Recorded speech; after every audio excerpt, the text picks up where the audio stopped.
ऐसी वीडियो रोज देखने के लिए आप मेरे वीडियो को लाइक करें, इस पे कमेंट करें और अपने दोस्तों के साथ शेयर करें।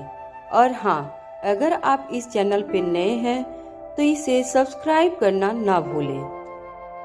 यह कहानी है एक लड़की को देखा तो पार्ट 2 का अगला एपिसोड। तो चलिए देर न करते हुए हम इस कहानी को फिर से शुरू करते हैं। तभी ओंकार अपनी दोनों बाहों को प्रीति की कंधों पर रखते हुए उसे अपनी तरफ खींचता है और कहता है, पहले इस खूबसूरत पल को जी लेने दो, उसके बाद तुम्हारे सवाल का जवाब दूंगा। प्रीति मुस्कुराकर एक बार फिर से ओंकार के गले लग जाती है।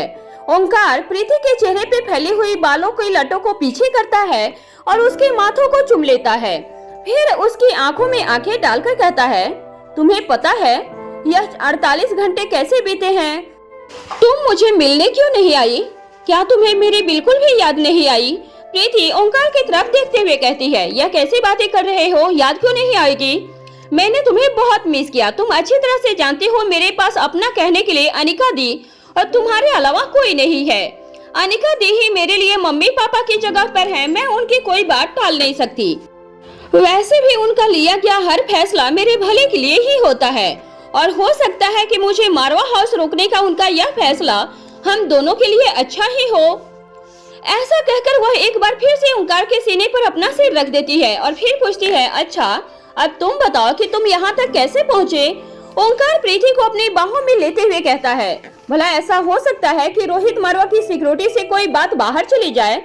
उनकी सिक्योरिटी पर तो मैं क्या, कोई परिंदा भी पर नहीं मार सकता। प्रीति अपना चेहरा उठाकर ओंकार के चेहरे की ओर देखते हुए कहती है, क्या मतलब? ओंकार कहता है, मतलब यह है कि मैं यहाँ आया नहीं हूँ बल्कि बुलाया गया हूँ। प्रीति झट से पूछती है, क्या अनिका दीदी ने?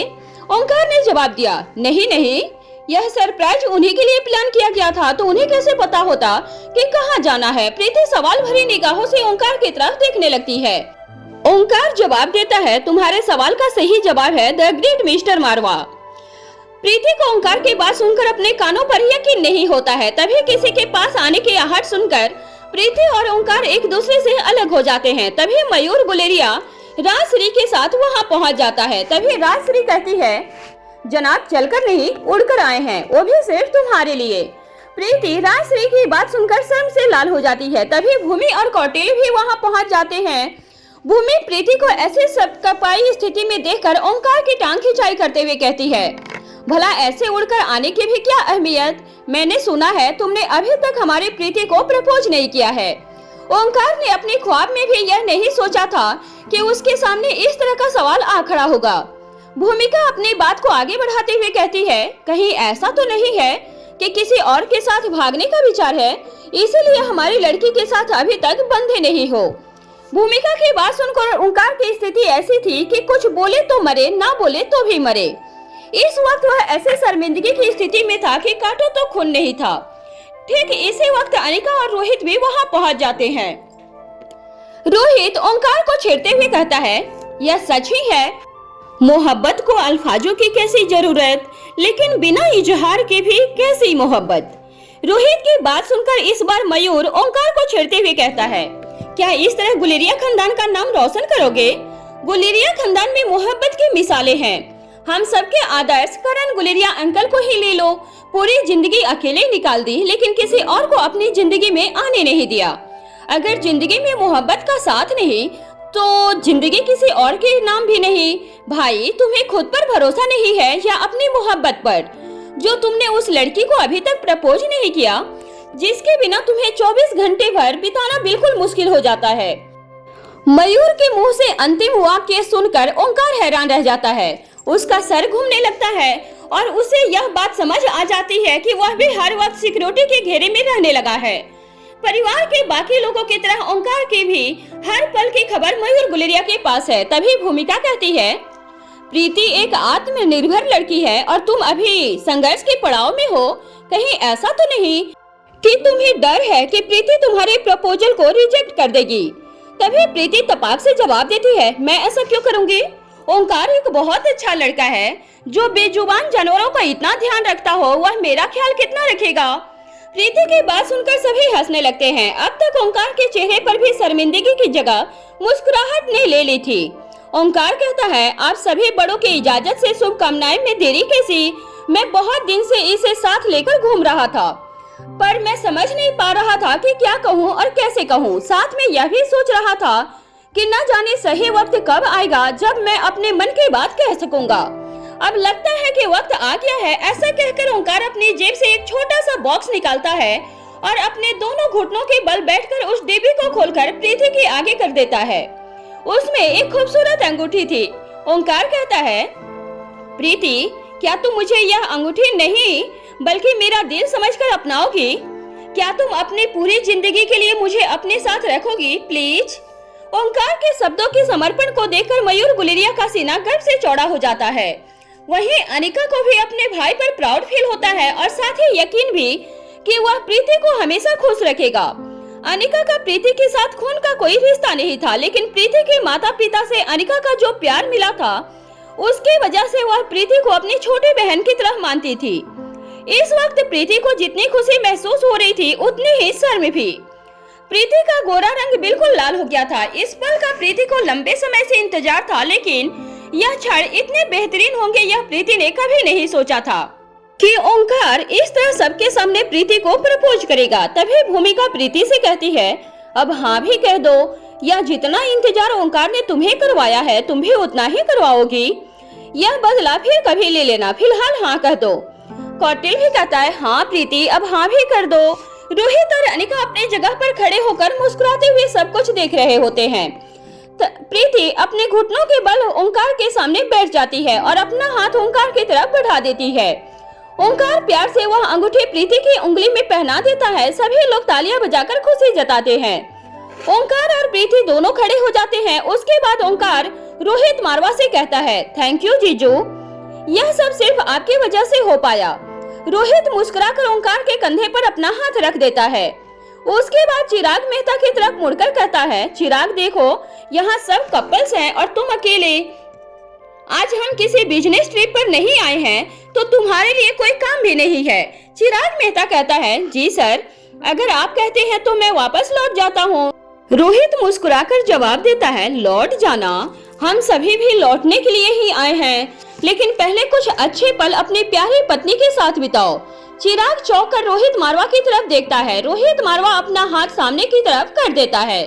जब चिराग मुड़कर देखता है तो सामने अपनी पत्नी ज्योत्सना को खड़ा पाता है। रोहित के कहने पर मयूर ज्योत्सना को एयरवे से अपने साथ लेकर आया था, क्योंकि राजलक्ष्मी की तरह ही ज्योत्सना की भी हालत रोडवे से ट्रेवल करने की नहीं थी। अपनी आंखों के सामने ज्योत्सना को देखकर चिराग के चेहरे पे हंसी आ जाती है और वह मुड़कर रोहित को कहता है, thank you sir, thank you so much. Rohit मारवा चिराग मेहता को जवाब देता है, तुम मेरी हर चीज का ध्यान रखते हो तो क्या मैं तुम्हारे लिए इतना नहीं कर सकता? चिराग एक बार फिर से थैंक यू सर कहकर ज्योत्सना की तरफ मुड़ जाता है। फिर ज्योत्सना के दोनों हाथों को अपने हाथों में लेकर कहता है, मैं तुम्हें बता नहीं सकता, तुम्हें अपनी आंखों के सामने देखकर मुझे इस वक्त कितना अच्छा लग रहा है।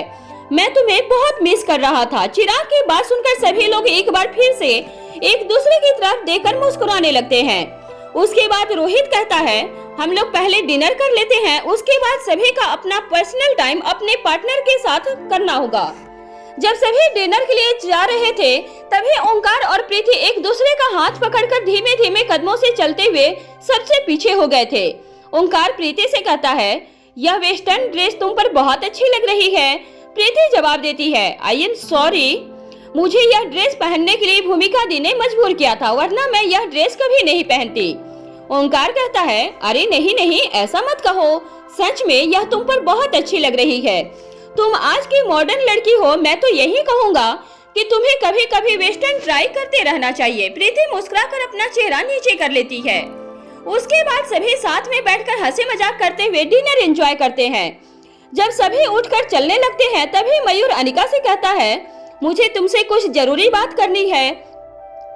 अनिका मयूर के साथ एक तरफ जाकर बात करने लगती है। अनिका कहती है, बताओ क्या जरूरी बात है? मयूर कहता है, मैं जो कहने जा रहा हूँ अभी उसके पुख्ता सबूत मेरे पास नहीं है, लेकिन मुझे पूरा यकीन है कि कुछ न कुछ गड़बड़ जरूर है। अनिका मयूर की तरफ देखती रहती है। कुछ रोक कर मयूर कहता है, मैं खुद नहीं समझ पा रहा हूँ कि तुम्हें कैसे समझाऊं।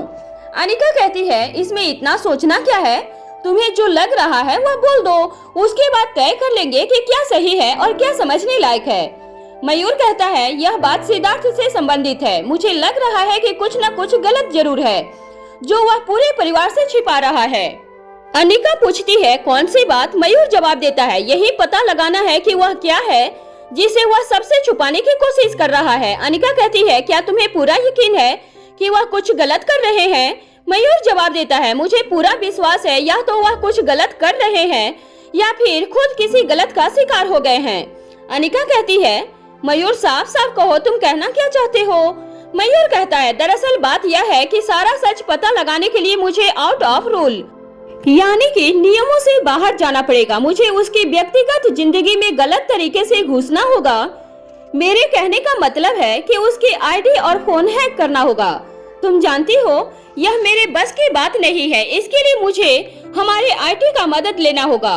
यदि मैं हमारी कंपनी के आईटी की मदद लेता हूँ और सिद्धार्थ को यह बात किसी भी तरह पता चल जाती है तो बहुत बड़ी प्रॉब्लम हो जाएगी, लेकिन यह बहुत जरूरी है। तुम चाहो तो मारवा कंपनी का आईटी तुम्हारे कहने पर यह जरूर कर देगा। अनिका शांति से मयूर की बातें सुन रही थी। फिर कुछ सोचकर मयूर कहता है नहीं, मारवा कंपनी के आईटी की मदद लेना ठीक नहीं रहेगा। अगर तुम कहोगी तो निखिल कौटिल कभी भी इस काम को करने के लिए मना नहीं करेगा। मयूर यह नहीं जानता था कि अनिका खुद एक बेहतरीन हैकर है। यह काम उसके लिए चुटकी बजाने जैसा आसान था, लेकिन अनिका यह बात मयूर के सामने जाहिर नहीं होने देती है और कहती है कौटिल, हाँ यह काम उसके लिए बहुत आसान है, पर तुम्हारी बातों से मुझे यह नहीं समझ आ रहा है कि इस वक्त तुम मुझसे क्या चाहते हो। मैं कौटिल से तुम्हारे लिए काम करवाने के लिए बात करूं या इस बात का सच में मैं पता खुद लगाऊं? मयूर जवाब देता है इन दोनों बातों में से जो भी तुम्हें ठीक लगे। मैं तुम्हारे लिए किसी भी तरह का काम या तनाव नहीं बढ़ाना चाहता। अनिका कहती है ठीक है, मैं कौटिल से बोल दूंगी, वह तुम्हारी जरूरत के हिसाब से तुम्हें सभी जानकारी निकाल कर दे देगा। ताजमहल में कुछ घंटे बिताने के बाद सभी दिल्ली वापस चलने के लिए तैयार हो जाते हैं। तभी मयूर गुलेरिया रोहित मारवा से कहता है अगर आपको ठीक लगे तो मैं चाहता हूँ कि आप सभी हमारे साथ एयरवे से वापस चले। यह सच है कि आपकी सिक्योरिटी को तोड़ा नहीं जा सकता, लेकिन इस वक्त तक दुश्मनों को यह पता लग चुका होगा कि हम लोग यहाँ पर हैं। दुश्मन कोई भी मौका अपने हाथ से गंवाना नहीं चाहेगा। फिर मुस्कुराकर राजलक्ष्मी और अनिका की तरफ देखते हुए कहता है और इतना खूबसूरत वक्त बिताने के बाद कौन चाहेगा कि तुरंत किसी तरह का तनाव झेलना पड़े। मयूर की बात सुनकर अनिका रोहित मारवा की तरफ देखती है। रोहित अपनी आंखों के इशारों से अनिका को हाँ कह देता है। मयूर रोहित का इशारा देखकर कहता है तो फिर यह तय हो गया है कि हम सभी साथ में जा रहे हैं। इसके बाद सभी गुलेरिया परिवार के प्राइवेट जेट में बैठकर दिल्ली के लिए रवाना हो जाते हैं और कुछ ही देर में गुलेरिया हाउस पहुंच जाते हैं। सभी के पहुंचने से पहले ही मयूर के कहने पर गुलेरिया हाउस के सभी के रुकने का इंतजाम कर दिया गया था, लेकिन अनिका बच्चों का हवाला देकर वहां रुकने से मना कर देती है और उसके बाद रोहित मारवा वहां से अनिका, भूमिका, प्रीति, कौटिल, चिराग मेहता और ज्योत्सना के साथ मारवा हाउस के लिए रवाना हो जाता है। तभी प्रीति के फोन पर मैसेज दिखाई देने लगता है। यह मैसेज ओंकार का था।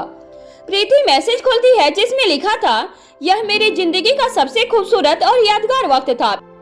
प्रीति जवाब में लिखती है मेरी भी।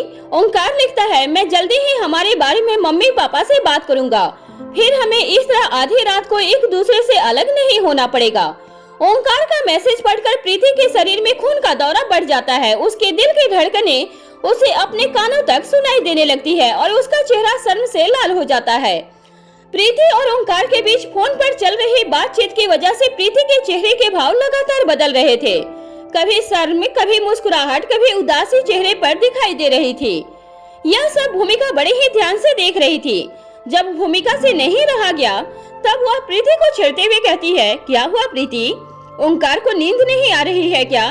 जैसे ही भूमिका ने यह बात कही वैसे ही सभी के शांत और नींद भरे चेहरे पर एक बार फिर से मुस्कुराहट आ गई थी। प्रीति बिना कुछ कहे मुस्कुराकर अपना चेहरा नीचे कर लेती है और अपने हाथ में पहने हुई अंगूठी को देखने लगती है। मारवा हाउस पहुंचकर सभी अपने अपने कमरे में जाते हैं। अनिका सबसे पहले बच्चों के कमरे में जाती है, उन्हें ठीक से सोता हुआ देखकर मुस्कुराती है और फिर बिना किसी आहट के उन्हें ठीक से चादर उठाकर अपने बेडरूम की तरफ लौट जाती है। जब तक अनिका अपने बेडरूम में पहुंचती है, रोहित फ्रेश होकर बेड पर सिरहाने से टेक लगाकर बैठा हुआ था और अनिका का इंतजार कर रहा था। अनिका सबसे पहले वॉशरूम जाकर फ्रेश होती है और अपने कपड़े बदलकर रोहित के पास आ जाती है। फिर बिना कुछ कहे रोहित की गोद में सिर रखकर लेट जाती है। अनिका की इस हरकत से रोहित के चेहरे पे खुशी नजर आने लगती है। वह प्यार से अनिका के बालों में हाथ घुमाने लगता है। फिर कहता है, तुम कुछ कहना चाहती हो? अनिका कहती है, आज सब पर इतनी मेहरबानी क्यों? रोहित जवाब देता है, जो मेरी बीवी का इतना ध्यान रखते हैं, उनका ध्यान रखना रोहित मारवा का फर्ज बनता है। रोहित की बात सुनकर अनिका की आंखें भर आती है। वह अपनी पलकें झपकाकर उन्हें छुपाने की कोशिश करती है। रोहित के इतने करीब होकर अनिका की आंखें तकलीफ भला कैसे छुपा सकती थी? रोहित घबराकर कहता है, क्या हुआ? क्या तुम्हें कुछ बुरा लगा? अनिका मुस्कुराकर कहती है, नहीं, सच में मुझे बहुत अच्छा लगा। इस वक्त राजलक्ष्मी और ज्योत्सना दोनों को ही मयूर और चिराग मेहता के समय की बहुत जरूरत है और इन दोनों के ही पास इतना काम है कि अपनी बीवियों के लिए बिल्कुल भी वक्त नहीं है। अनिका मुस्कुराकर अपनी गर्दन ऊंची करते हुए कहती है, मुझे अपने पति पर फख्र है कि उसने इतना सोचा। ऐसी हालत में अकेलापन कितनी तकलीफ देता है, यह मुझसे बेहतर और कौन जानता होगा। मैं सोच रही थी, अगर उस वक्त तुम मेरे साथ होते तो वह वक्त कितना खुशी भरा होता। रोहित अनिका की इस तकलीफ को बहुत ही अच्छी तरह से समझता था। अनिका ने एक साथ 3 सतमासे बच्चों को जन्म दिया था, वह भी अकेले। अनिका की यह बात सुनकर रोहित को ऐसा लगा जैसे कि किसी ने कई सारी सुइयां एक साथ उसके शरीर में चुभो दी हो। रोहित को भी कई बार ऐसी ख्वाहिश होती थी कि काश वह अनिका के इन पलों को भी जी पाता। रोहित ने अनिका को खुश करने के लिए झट से जवाब दिया, इसमें दिल छोटा करने की क्या बात है? तब नहीं तो अब सही, तुम कहो तो इस बार हम इस पहलू को साथ में जी सकते हैं। ऐसा कहकर रोहित अनिका के पास लेट जाता है और उसे अपनी बाहों में भर लेता है। उसके बाद अनिका के ऊपर की तरफ आ जाता है। अनिका रोहित को एक तेज लुक देती है और उसके बाद अपने चेहरे के भाव को बदलते हुए एक दांव खेलती है और रोहित को नीचे करके खुद ऊपर की तरफ आ जाती है। फिर पूछती है, मैं काफी दिनों से तुमसे एक सवाल पूछना चाहती हूँ। रोहित रोमांस के अंदाज में कहता है, एक सवाल पूछने के लिए तुम कई दिनों से इंतजार कर रही हो। मेरा सारा वक्त तुम्हारा है, तुम जब चाहो जो चाहो पूछ सकती हो। चलो कोई बात नहीं, अब और देर मत करो, कहो मुझे क्या बताना है। तभी अनिका के बंधे हुए बाल खुलकर रोहित के चेहरे पे आ जाते हैं। अनिका के लंबे घने बाल रोहित की गर्दन में चुभकर गुदगुदी करते हैं। अनिका अपने बालों को हटाते हुए एक तरफ हो जाती है और रोहित अपनी गर्दन को सहलाते हुए अनिका के सिर को अपने कंधे पर रखकर बेड के सिरहाने का सहारा लेकर बैठ जाता है। अनिका कहती है, तुमने अभी तक पावर ड्रग क्यों नहीं लिया? रोहित अचंभित होकर अनिका की तरफ देखता है और कुछ क्षण रुककर जवाब देता है, मैं पावर ड्रग क्यों लूंगा? मुझे उसकी क्या जरूरत है? अनिका कहती है, उसके बारे में जो भी जानता है उसे वह किसी भी कीमत पर चाहिए। हमारे तमाम खतरनाक दुश्मन सिर्फ और सिर्फ उस पावर ड्रग की वजह से हैं। पावर सभी को अच्छी लगती है, मैं जानती हूँ कि पावर तुम्हें भी अच्छी लगती है। रोहित अनिका के इस तरह से तर्क को सुनकर हैरान रह जाता है और उसे कोई जवाब नहीं सूझता है। कुछ पल रुककर रोहित जवाब देता है, जो पावर हमारे दुश्मन को चाहिए, जिस पावर की तुम बात कर रही हो, उस पावर में और जो पावर मुझे अच्छी लगती है, उन दोनों में बहुत अंतर है। अनिका कहती है, क्या अंतर है? रोहित जवाब देता है, अंतर है ना? अनिका कहती है, मैं सुन रही हूँ, मुझे समझाओ वह अंतर क्या है? रोहित जवाब देता है, मैंने इन पावर्स को कमाया है। इस धरती पर रहने वाले सभी लोग अपनी मेहनत और समझ के हिसाब से इन्हें कमाते हैं। इन पावर्स को पैसा, पद, प्रतिष्ठा कहा जाता है। इन सभी पर सभी का उनकी काबिलियत के हिसाब से बराबर का हक होता है। लेकिन जो पावर हमारे दुश्मनों को चाहिए, वह उन्हें अपनी काबिलियत के दम पर नहीं चाहिए। वह उन्हें तुमसे चुराना चाहते हैं, कमाना नहीं चाहते। वह प्रकृति नहीं है। अनिका कहती है, प्राकृतिक रूप से तो मुझे भी नहीं मिली, लेकिन फिर भी मेरे पास है। रोहित जवाब देता है, लेकिन तुम इन ताकतों के दम पर किसी का बुरा नहीं करना चाहती, इस दुनिया पर राज नहीं करना चाहती। तुमने अब तक की जिंदगी में डॉक्टर बनकर बहुत लोगों की जान बचाई है। तुम लोगों को अपनी ताकत दिखाने के लिए मारना नहीं चाहती। अनिका कहती है, तो क्या तुम लोगों को मारना चाहते हो? रोहित जवाब देता है, अनिका, तुम मेरी बात को समझ नहीं रही हो। ताकत मिलने से पहले और ताकत मिलने के बाद इंसान दो अलग तरीकों का इंसान होता है।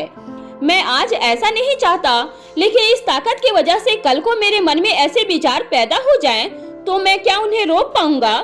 क्या तुम उन्हें रोक पाओगी? अनिका कहती है, मुझे तुम पर पूरा भरोसा है, ऐसा कुछ नहीं होगा। खुद पर नहीं तो मुझ पर भरोसा रखो, ऐसा कुछ भी नहीं होगा। रोहित जवाब देता है, अपने परिवार को बचाने के लिए आज मैं इसलिए लड़ पाता हूँ क्योंकि दुश्मनों की निगाह मुझ पर नहीं बल्कि तुम पर है। कल को जब मैं ही उनका निशाना बन जाऊंगा तो अपने परिवार को कैसे बचाऊंगा? अनिका कहती है, मतलब तुम्हें मरने से डर लगता है? रोहित जवाब देता है, बात मरने या डरने की नहीं है। तुम समझती क्यों नहीं? वह तुम्हारे अंदर है और तुम्हारी तकलीफ के बदले मुझे जिंदगी भी नहीं चाहिए। अनिका कहती है, मेरी तकलीफ? या तुम्हें पावर ड्रग से किसी तरह की कोई तकलीफ ना हो इसलिए मना कर रहे हो? रोहित लगभग गिड़गिड़ाते हुए कहता है, मेरे पास जो कुछ भी है वह अपने आप में बहुत ज्यादा है। इससे ज्यादा और क्या पाने की ख्वाहिश करनी चाहिए मुझे? अपार संपत्ति, 3 बच्चे, तुम्हारी जैसी पत्नी, इसके बाद और क्या चाहिए मुझे? अनिका कहती है, मैं कुछ नहीं जानती, मैं सिर्फ यह चाहती हूँ कि तुम यह पावर ड्रग ले लो। रोहित कहता है, यह अचानक से तुम्हें क्या हो गया है? यह कैसी बातें कर रही हो तुम अच्छी तरह जानती हो यह नहीं हो सकता है, मुझे यह नहीं चाहिए। अनिका कहती है, लेकिन मैं चाहती हूँ, मुझे चाहिए कि तुम यह पावर ड्रग ले लो। जब रोहित को लगता है कि वह अनिका को समझाने में असमर्थ है, तब वह कहता है, तुम्हें कैसे पता कि मैंने अब तक पावर ड्रग नहीं लिया है? क्या पता मैंने ले लिया हो। रोहित की बात सुनकर अनिका बिस्तर से उतरकर रोहित से दूर फर्श पर खड़ी हो जाती है। फिर वह रोहित से कहती है, अच्छा तो तुमने मुझे बिना बताए ही पावर ड्रग ले लिया? यदि तुम मुझे इसके बारे में बता देते हो तो क्या मैं तुम्हें मना कर देती? अनिका के मुंह से ऐसा ताना सुनकर रोहित भी बिस्तर के नीचे खड़ा हो जाता है। अनिका का यह रूप रोहित मारवा ने पहले कभी नहीं देखा था। यह पहली बार था जब रोहित मारवा ने अपने पूरे हथियार किसी के सामने डाल दिए थे। उसे समझ नहीं आ रहा था कि आगे क्या कहें। रोहित मारवा के चेहरे का रंग एकदम फीका पड़ जाता है। घबराहट उसके चेहरे पर दिखाई देने लगती है। कुछ पल के लिए उसे ऐसा लगता है जैसे उसका सिर घूम रहा हो। उसे अंदर से ऐसी ख्वाहिश हो रही थी कि अब अनिका कोई सवाल न पूछे, कुछ भी न कहे। अनिका लगातार रोहित को घूर रही थी। अनिका को अपनी तरफ इस तरह देखते हुए रोहित का मन ऐसा कर रहा था कि वह कसकर अनिका से गले लग ले और कहे, तुम जीत गई, मैं हार गया। तुम जो कहोगी मैं वह करने के लिए तैयार हूँ, पर अब मुझसे कुछ और मत कहो। लेकिन रोहित की हिम्मत नहीं होती थी कि वह अपनी जगह से हिल भी सके। रोहित के चेहरे का उड़ा हुआ रंग देखकर अनिका के चेहरे पे मुस्कुराहट आ जाती है और वह रोहित की तरफ आगे बढ़ती है। फिर अपनी दोनों बाहें रोहित के गले में डाल देती है और मुस्कुराते हुए प्यार से कहती है, क्या तुम्हें सच में पावर ड्रग नहीं चाहिए? अचानक से अनिका के बदले हुए तेवर देखकर रोहित को तसल्ली मिलती है। लेकिन इस बार रोहित अनिका के सवाल पर कुछ नहीं बोलता है और शेरनी के सामने मेमने की तरह सिर्फ ना में अपनी गर्दन हिला देता है। अनिका एक बार फिर से बड़ी ही प्यार से पूछती है, क्या तुम्हें कभी ऐसा नहीं लगता कि मुझे हमेशा अनिका से आगे रहना चाहिए? उसका पति होने के नाते मुझे हमेशा उससे हर चीज में बेहतर होना चाहिए। रोहित धीमी आवाज में जवाब देता है, प्यार में प्रतियोगिता नहीं होती। मैं अपने आप में बेहतर हूँ, इतना पर्याप्त है। मैं अपने परिवार की सुरक्षा कर सकता हूँ, मेरे लिए बस इतनी ताकत ही काफी है। मैं अपने परिवार की हर जरूरत और ख्वाहिश पूरी कर सकता हूँ, इतनी दौलत हमारे लिए बहुत है। बड़ी से बड़ी हस्ती मेरा समय पाने के लिए इंतजार करती है, इससे और बड़े ओहदे की क्या जरूरत है? इससे भी खास बात यह है कि अगर मेरे पास यह सब ना भी हो तब भी मैं अपने परिवार को अच्छी तरह संभाल सकता हूँ, इतनी काबिलियत मेरे लिए काफी है। अनिका कहती है, क्या तुम्हें कभी यह ख्याल नहीं आता कि मेरे ज्यादा बेहतर होने पर समाज में तुम्हारी प्रतिष्ठा मुझसे कम नहीं हो जाएगी? रोहित मारवा कहता है, नहीं, मुझे ऐसा नहीं लगता। तुम्हारा मान सम्मान और मेरी प्रतिष्ठा अलग अलग नहीं है। तभी अनिका कुछ बोलने की कोशिश करती है कि इतने में रोहित अनिका के होठों पर अपना हाथ रख देता है और कहता है, पत्नी से जितना किसी के बस की बात नहीं है। मुझे माफ कर दो, अंत में वही होगा जो तुम चाहोगी। लेकिन फिर भी मैं तुम्हें बता दूं कि मुझे पावर ड्रग की कोई ख्वाहिश नहीं। मुझे तुम पर नाज है। मुझे कभी भी तुमसे बेहतर नहीं होना। अगर मुझे कुछ होना है तो वह है तुम्हारे सबसे करीब। मुझे कुछ भी तुमसे ज्यादा नहीं चाहिए। मुझे चाहिए सिर्फ तुम्हारा साथ, प्यार और विश्वास। और एक बात मैं तुम्हें याद दिला दूं, जंगल में शेर अपनी मांद में रहकर बच्चों की देखभाल करता है और शिकार करने के लिए शेरनी जाती है। वह अपने बच्चों की जरूरतें पूरी करती है। तो क्या इसमें शेर की प्रतिष्ठा या पद पर कोई फर्क पड़ता है, या सिर्फ लोगों की नजर और नजरिए का फर्क है? लेकिन मेरी तो आंखें ही तुम ही हो। रोहित की बात सुनकर अनिका उसे प्यार से बेड पर बैठा देती है और अपनी जगह पर खड़े होते हुए रोहित के चेहरे को प्यार से अपने हाथों में लेते हुए उसके माथे को चूम लेती है। फिर उसके सिर को अपने सीने पर रखते हुए बाहों में भर लेती है और काफी देर तक आंखें बंद करके यूं ही खड़ी रहती है। रोहित अपने दोनों हाथों को ऊपर करके अनिका को अपनी बाहों में कस लेता है। रोहित का दिल इस वक्त फूट फूट कर रोना चाहता था, लेकिन वह अपनी भावनाओं पर नियंत्रण रखता है। लेकिन अनिका की आंखों से आंसू निकल पड़ते हैं। यह आंसू खुशी और गर्व के थे। खुशी इसलिए क्योंकि उसका प्यार रोहित एक अग्नि परीक्षा में जीत गया था, और गर्व इसलिए क्योंकि रोहित जैसा इंसान उसका प्यार और पति दोनों था। अनिका सिर्फ रोहित के प्यार की परीक्षा ले रही थी। वह रोहित को अच्छी तरह जानती थी, लेकिन फिर भी अपनी माँ के कहने पर अनिका ने एक बार फिर से रोहित को प्यार की परीक्षा देने के लिए मजबूर किया था। फिर अनिका अपनी जगह पर घुटनों के बल बैठ जाती है और रोहित के दोनों हाथों को अपने हाथों में लेकर उसकी तरफ देखते हुए कहती है, मैं सिर्फ मजाक कर रही थी। जो तुम नहीं चाहते वह तुम्हें कभी नहीं करना पड़ेगा। लेकिन अभी अभी मेरे मन में एक सवाल पैदा हुआ है, अगर कहो तो पूछ लूं? रोहित मुस्कुरा कर कहता है, अब तुम्हारे सवाल से मुझे डर लग रहा है, लेकिन तुम पूछ लो, क्योंकि डर के आगे जीत है। अगर आज नहीं पूछोगी तो वह सवाल कल सामने खड़ा होगा। अनिका के चेहरे पर रोहित की बात सुनकर बड़ी सी हंसी दिखाई देने लगती है और वह पूछती है, हमारे दुश्मन की असली ताकत की पूरी जानकारी अभी तक हमारे पास नहीं है। अगर उसकी ताकत हम दोनों की मौजूदा ताकत से कई गुना ज्यादा हुई तब तुम क्या करोगे? रोहित कहता है, तुम्हें उसकी चिंता करने की कोई जरूरत नहीं है। यह सब मैं खुद देख लूंगा। मेरे रहते मेरे परिवार का कोई बाल भी बाका नहीं कर सकता। वह लोग तुम्हें तकलीफ सिर्फ इसलिए पहुंचा सके क्योंकि हमें उनके होने का आभास तक नहीं था। मैं इस मामले में सिर्फ तभी तक दूर हूँ जब तक तुम नहीं चाहती कि मैं इसमें कभी भी किसी भी तरह का हस्तक्षेप करूं। जब भी तुम्हें सही लगे तब बस एक बार कह देना कि कब उनका नामो निशान इस धरती से मिटाना है। उनका पूरा साम्राज्य खत्म करके ही तुम्हारे पास वापस लौटूंगा। अनिका पूछती है, तुम्हें पावर ड्रग लेने से इतराज क्यों है? रोहित जवाब देता है, इसी पावर ड्रग की वजह से तुम्हें अपनी माँ से हमेशा दूर रहना पड़ा। उन्होंने अपना पूरा जीवन अपने प्यार के साथ बिना ही बिता दिया। अपने प्यार से दूर होने की तकलीफ मैं चंद दिनों में ही समझ गया था। उनके त्याग और तुम्हारी तकलीफों को मैं सिर्फ पावर ड्रग जैसी चीज के लिए जाया नहीं कर सकता। रोहित अनिका के चेहरे को अपने हाथों में लेते हुए कहता है, यह सच है कि हमें पुरुषार्थ करना चाहिए और हम पूरी जिंदगी इसी मेहनत से बहुत कुछ इकट्ठा करते हैं। लेकिन दूसरा सच यह भी है कि लालच को जितना चाहे उतना बढ़ाया जा सकता है, उसके अंत की कोई सीमा नहीं है। लालच और असंतोष का इलाज सिर्फ त्याग और धैर्य ही है। संतोष से हर सुख हासिल किया जा सकता है, क्योंकि सुख कोई बाहरी चीज नहीं है, उसका स्रोत हमारा अपना अंतर्मन ही है। अनिका रोहित को छेड़ने के अंदाज में कहती है, तुम प्रेमी होने के साथ साथ दार्शनिक भी हो गए हो, यह मुझे अभी अभी पता चला। अनिका अपनी जगह से खड़ी हो जाती है, तभी रोहित उसका हाथ पकड़कर अपने पास बैठने का इशारा करता है। अनिका रोहित के पास बैठ जाती है। इस समय अनिका के चेहरे पर सुकून और खुशी दोनों दिखाई दे रहे थे। अनिका के सवालों की वजह से रोहित के अंदर अभी जो तूफान उठकर शांत हुआ था, उसकी वजह से रोहित का मन एकदम शांत था और चेहरा भी एकदम शांत था। अनिका ने जब रोहित के चेहरे पर ऐसी खामोशी देखी जो कि उदासी के बहुत करीब थी, तो मुस्कुराकर रोहित का मूड ठीक करने के लिए कहती है, आज की रात मेरी जिंदगी की सबसे खूबसूरत रातों में से एक है। रोहित पूछता है, वह कैसे? अनिका जवाब देती है, तुम्हारे खूबसूरत सरप्राइज की वजह से। फिर रोहित को छेड़ते हुए पूछती है, अब तुम बताओ, इस वक्त तुम्हारे चेहरे पर यह खामोशी क्यों? रोहित अनिका के मन की बात को समझते हुए मुस्कुराकर जवाब देता है, तुम मेरी तकलीफों की वजह कभी नहीं हो सकती। मेरी जिंदगी की खुशी और सारी खुशियों की वजह सिर्फ तुम हो।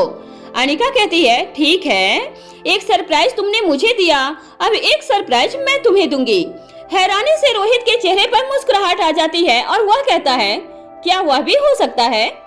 अनिका रोहित की बात सुनकर उसे एग्रेसिव लुक देती है। रोहित अपनी बात को बदलते हुए कहता है नहीं, मेरे कहने का मतलब था कि अनिका कब से सरप्राइज प्लान करने लगी।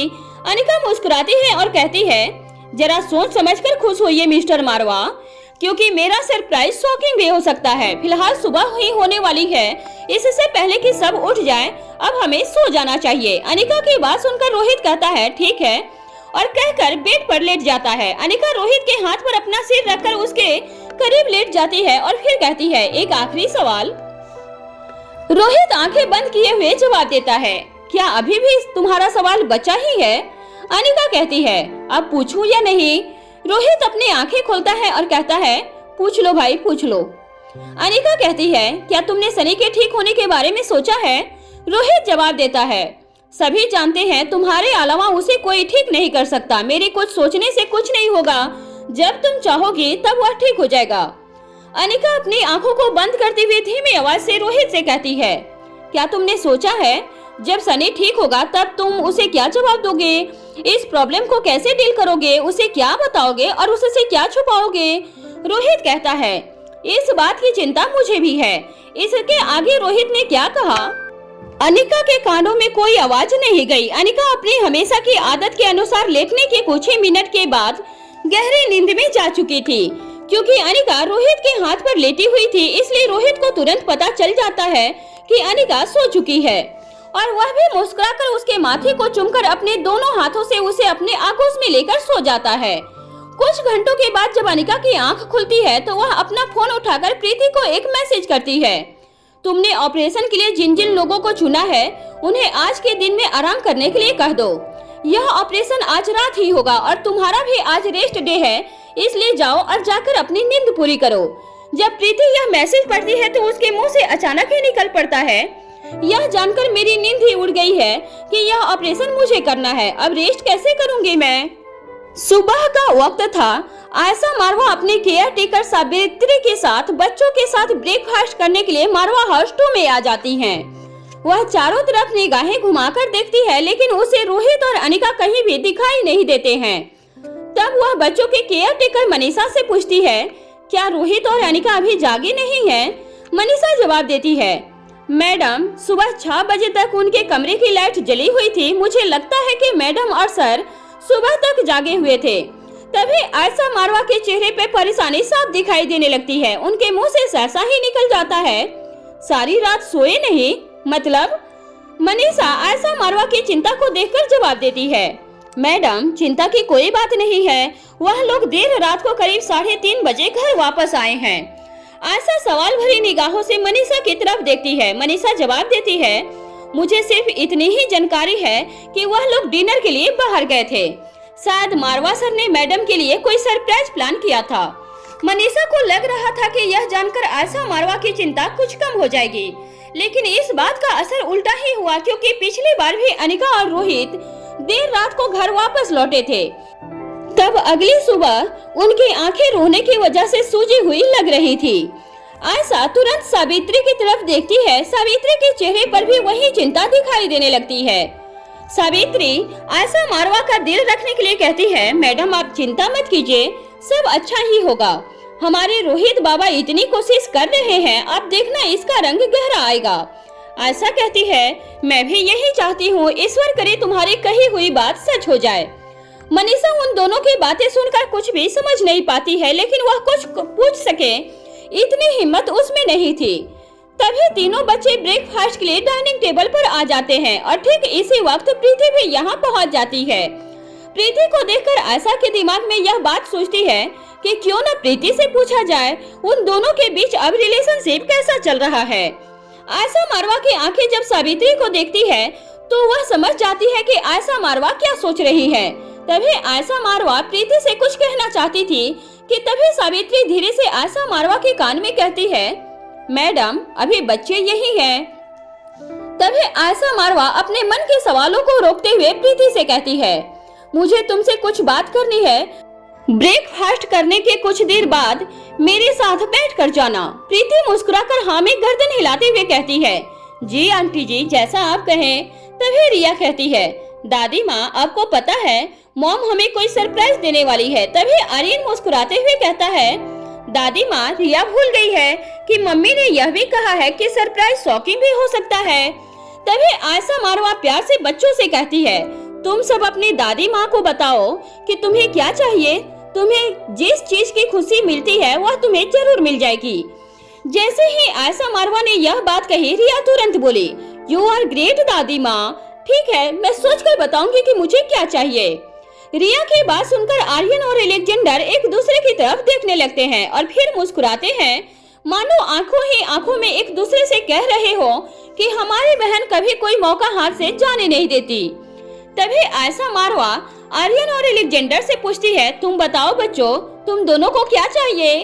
आर्यन कहता है, दादी माँ हमारे पास पहले ही सब कुछ है, हमें और कुछ नहीं चाहिए। तभी अलेक्जेंडर कहता है, दादी माँ आर्यन सही कह रहा है, बस आप इसी तरह हमारे साथ वक्त बिताया कीजिए, उसी में हमें बहुत खुशी मिलती है। तभी आयशा मारवा और सावित्री की निगाह प्रीति के रिंग फिंगर में पहनी हुई अंगूठी पर जाती है। दोनों एक दूसरे की तरफ देखती हैं और फिर मुस्कुराती हैं। आयशा मारवा आंखों ही आंखों में सावित्री को कुछ इशारा करती हैं। सावित्री हाँ में गर्दन हिलाती है, फिर प्रीति से कहती है, प्रीति बेबी आपकी अंगूठी बहुत सुंदर लग रही है। तभी आयशा मारवा कहती है, हाँ सावित्री बिल्कुल सही कहा तुमने। ऐसा कहकर आयशा प्रीति के हाथ को अपने हाथ में ले लेती है और मुस्कुराकर प्रीति की तरफ देखने लगती है। आयशा मारवा और सावित्री दोनों को उम्मीद थी कि प्रीति के इस बारे में कुछ न कुछ जरूर बताएगी, लेकिन प्रीति के चेहरे पर झिझक दिखाई देने लगती है। जब प्रीति को कुछ नहीं सूझता तो वह आयशा मारवा से कहती है, थैंक यू आंटी जी।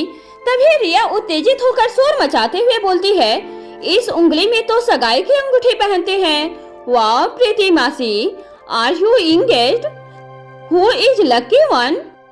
तभी प्रीति की शक पकाई स्थिति को देखकर बात को संभालते हुए अलेक्जेंडर रिया से कहता है, क्या तुम्हें नहीं लगता कि तुम प्रीति मासी के पर्सनल स्पेस में इंटरफियर कर रही हो?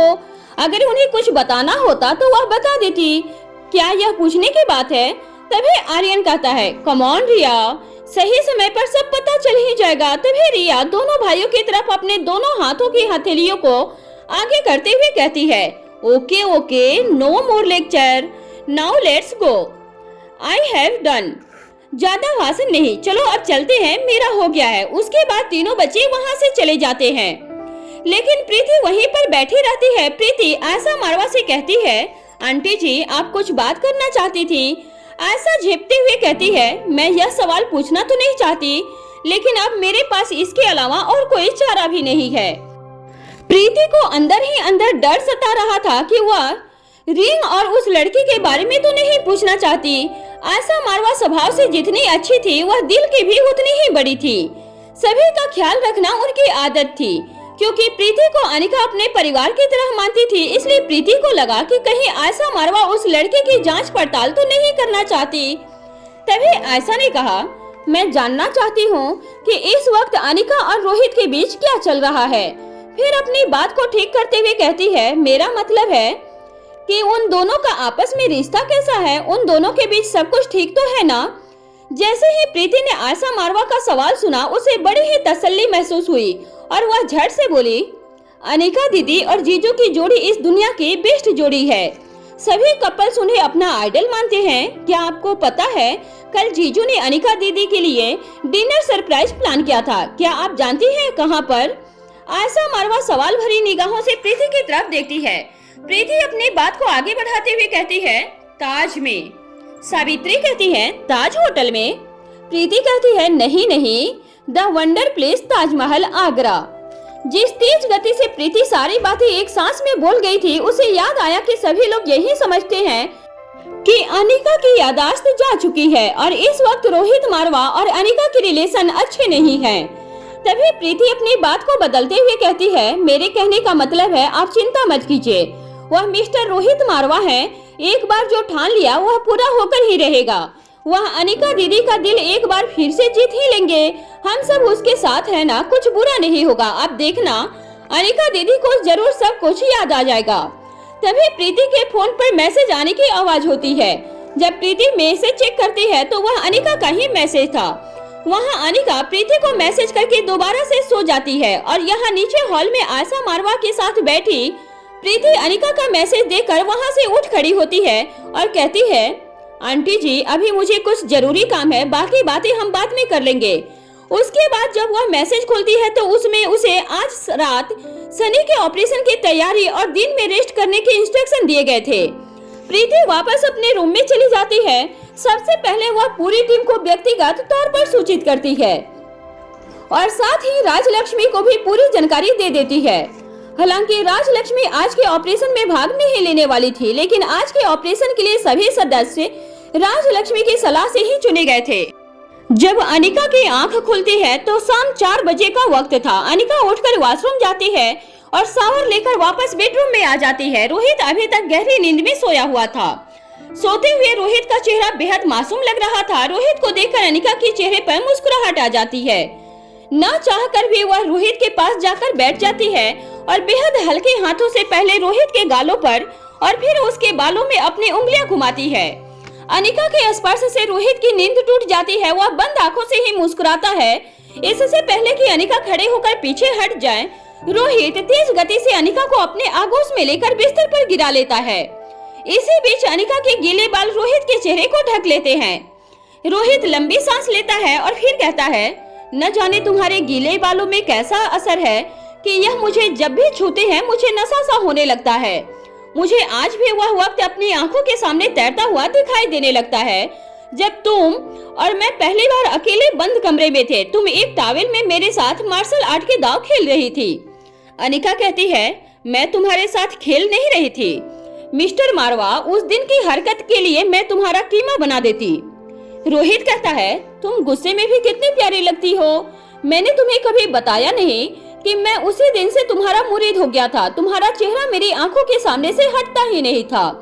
अनिका कहती है, यह रोमांस फिर कभी कर लेना, फिलहाल जाकर फ्रेश हो जाओ। चिराग मेहता अब तक तुम्हारे फोन पर काफी सारे मैसेज कर चुका है। अनिका की बात सुनकर रोहित अपने चेहरे से उदासी भरे भाव दिखाता है। फिर पल भर के बाद ही बेहिसाब तरीके से अनिका की गालों और गर्दन को चूमने लगता है। अनिका की आंखें खुद ब खुद बंद हो जाती है। अनिका अपने पूरे शरीर में गुदगुदी महसूस करती है। उसे नशे जैसा एहसास होने लगता है। इससे पहले कि वह पूरी तरह से अपने ऊपर से नियंत्रण खो देती, उसे सनी का ऑपरेशन याद आता है और वह लंबी सांस लेकर अपनी आंखें खोल लेती है और रोहित धक्का देकर पीछे करते हुए कहती है, अब जाओ यहाँ से, जाकर फ्रेश हो जाओ, मुझे कुछ जरूरी काम है। रोहित फर्श पर खड़ा हो जाता है और मासूमियत से अनिका की तरफ देखने लगता है। यह तुम्हारे जरूरी काम न जाने क्यों हमेशा मेरे आड़े आ जाते हैं। उसके बाद रोहित शावर लेकर मारवा हाउस में बने ऑफिस में चला जाता है। उसके बाद अनिका प्रीति के कमरे में जाती है। प्रीति पूरी तरह से तैयार हो चुकी थी और सनी से संबंधित रिपोर्ट को एक बार फिर से देख रही थी। जैसे ही प्रीति की निगाह अनिका पर पड़ती है, वह आश्चर्यचकित रह जाती है। अपने जगह से उठकर अपने हाथ के हथेली से छूते हुए कहती है, यहाँ पर शीशा कैसे आ गया? लेकिन उसकी हैरानी तब और बढ़ जाती है जब उसे अपनी हथेली पर चेहरे को छूने का एहसास होता है। वह बोल उठती है, मतलब यहाँ शीशा नहीं है? मैं दो कैसे हो सकती हूँ? लगता है ऑपरेशन के तनाव की वजह से मुझे भ्रम सा हो रहा है। हे भगवान, इतने छोटे से स्ट्रेस की वजह से मैं हेलुसिनेट करने लगी हूँ। अभी तो जिंदगी में कैसे कैसे मुश्किल वक्त देखने बाकी हैं, तब मेरे साथ क्या होगा? फिर अपने ही चेहरे और माथे को हाथ लगाते हुए कहती है, नहीं नहीं, यह नहीं हो सकता। क्या एक न्यूरोसर्जन सिर्फ स्ट्रेस की वजह से पागल हो जाएगी? यह मेरे साथ क्या हो रहा है? फिर अनिका को याद करते हुए कहती है, अनिका दीदी प्लीज मुझे बचाओ। लगता है मुझे अभी जाकर अनिका दीदी से मिलना होगा। तभी अनिका कहती है, तुम्हें कहीं जाने की जरूरत नहीं है, मैं तुम्हारे सामने ही हूँ। तभी प्रीति कहती है, अब मैं अनिका दी की आवाज भी कल्पना कर रही हूँ। प्रीति कहती है, अब मैं क्या करूँ? अनिका कहती है, यह मैं ही हूँ, तुम्हारी अनिका दीदी। प्रीति अनिका के चेहरे को छूते हुए कहती है, और यह आपका चेहरा? अनिका कहती है, अगर तुम शांत हो जाओ तब मैं तुम्हें कुछ समझाऊंगी। प्रीति शांत होते हुए कहती है, हाँ ठीक है, अब मैं कुछ नहीं बोलूंगी। अब आप मुझे बताइए कि यह मुझे क्या हो रहा है। अनिका कहती है, पहले तुम मेरे कुछ सवालों के जवाब दो, उसके बाद मैं तुम्हें सब समझाऊंगी। प्रीति धीमी आवाज में कहती है, हाँ दीदी पूछिए ना, क्या पूछना चाहती हैं? अनिका कहती है, क्या तुम आज के ऑपरेशन के लिए पूरी तरह से तैयार हो? प्रीति जवाब देती है, मैंने अपनी तरफ से पूरी तैयारी की है, पर मैं कितनी भी कोशिश कर लूं, आपकी बराबरी तो छोड़िए, आपके आधे भी नहीं हो सकती। यह ऑपरेशन कितना क्रिटिकल है यह आप अच्छी तरह से जानती हैं। इसमें सक्सेसफुली पूरा करना मेरे बस की बात नहीं है। इस तरह से ऑपरेशन को अंजाम सिर्फ आप ही दे सकती हैं। अनिका कहती है, क्या तुम चाहती हो कि यह ऑपरेशन मैं करूं? यह सुनते ही प्रीति के चेहरे पे बड़ी सी मुस्कुराहट आ जाती है। वह खुशी से उछल पड़ती है और कहती है, क्या यह हो सकता है? वैसे भी मैंने सारी तैयारियां आपके ही भरोसे की थी। मैंने खुद को आपके असिस्टेंट के तौर पर तैयार किया था। अनिका कहती है, तुम चिंता मत करो, तुम्हें अभी भी मुझे असिस्ट करना ही है। आप बताओ, मैं बिना किसी की निगाह में आए इस ऑपरेशन को कैसे कर सकती हूँ? अब तक प्रीति पूरी तरह से शांत हो चुकी थी। अनिका के ऐसा कहते ही उसे सारी बात समझने में जरा भी देर नहीं लगती है और वह चौंक कर अनिका के चेहरे को छूते हुए कहती है, अनिका दी, क्या यह बैग्स से बनाया गया है? क्या इसे आपने खुद तैयार किया है? अनिका कहती है, हाँ।